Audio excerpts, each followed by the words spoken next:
Hi, I'm Cody from Wall Street Breakdown. This is Anthony. He's going to be doing some editing later in this video. So we've been talking about the movie theater business for a while now. Ant? Yeah. For a while. For a while. I thought this weekend was going to be good.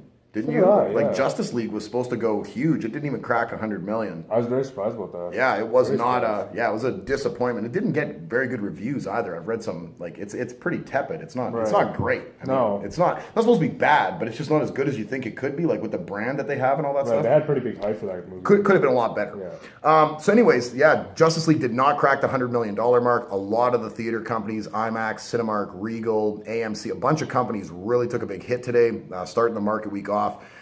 It's one of those things where we've talked about how the theater business just isn't what it used to be. The traffic to the theaters just isn't what it used to be. There just isn't the kind of money in it, despite the fact that the amount of money they charge at the theater to get in, to buy concessions is ridiculously high.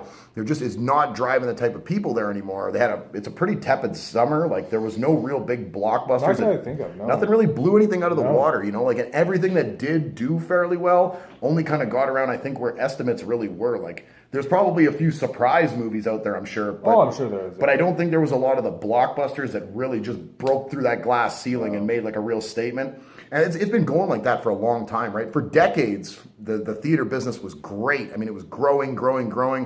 And then once this streaming stuff came on, downloading came in, a lot of stuff really started to get pared back. And I mean, the last 10, 15 years, it has been a progressive downward slope when you look at just the amount of foot traffic to the movies, the amount of revenues they make, the how well the movies do. I mean, studios are starting to get a lot more standoffish about putting out content that goes to theaters. Like, you see Disney moving into streaming and stuff like that now. Right. You know, a lot of guys do original content on Netflix. It's a lot more convenient here at my house to just watch whatever I want, right? Yeah, it's very true. Then to be able to go to a theater and have some brat kick in the back of your seat, right? Yeah.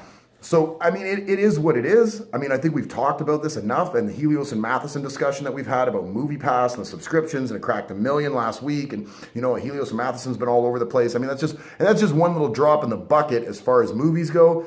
But I think as you add up all these other things and you put it into one big pot, you realize, I think, that the movie industry, it's probably something that's slowly going to start to go away. Like, do you remember when there was drive-ins everywhere? Oh, yeah. We used to have drive-ins everywhere, and now to find like a drive-in somewhere in any city is like a really niche thing, right? Yeah. Like, you have to go out and really search for it, and all of a sudden, in one city, they'll have one drive-in playing one movie, and it's only open on Saturday nights or something. And I'm wondering if the movie industry as a whole, like the theater industry, going that way. it might kind of go that way. It used to be a destination place for a lot of people, including me and my wife, like on Friday nights, you know, back when we were young. Yeah. Not that I'm not young. Just you mind your P's and Q's about how old I am.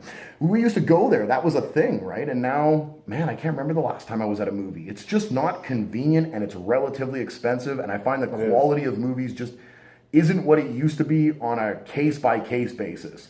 There are some phenomenal movies out there. Oh, sure there are, yeah. But it's just on a case-by-case basis. I think I can find a lot more content cheaper when I watch Netflix or YouTube or somewhere else. Content that you actually want to watch. Exactly, right? Content that you want to watch. So there you have it. A bad weekend at the box office for Justice League leads a lot of the theater business just down. It's a down day for everybody.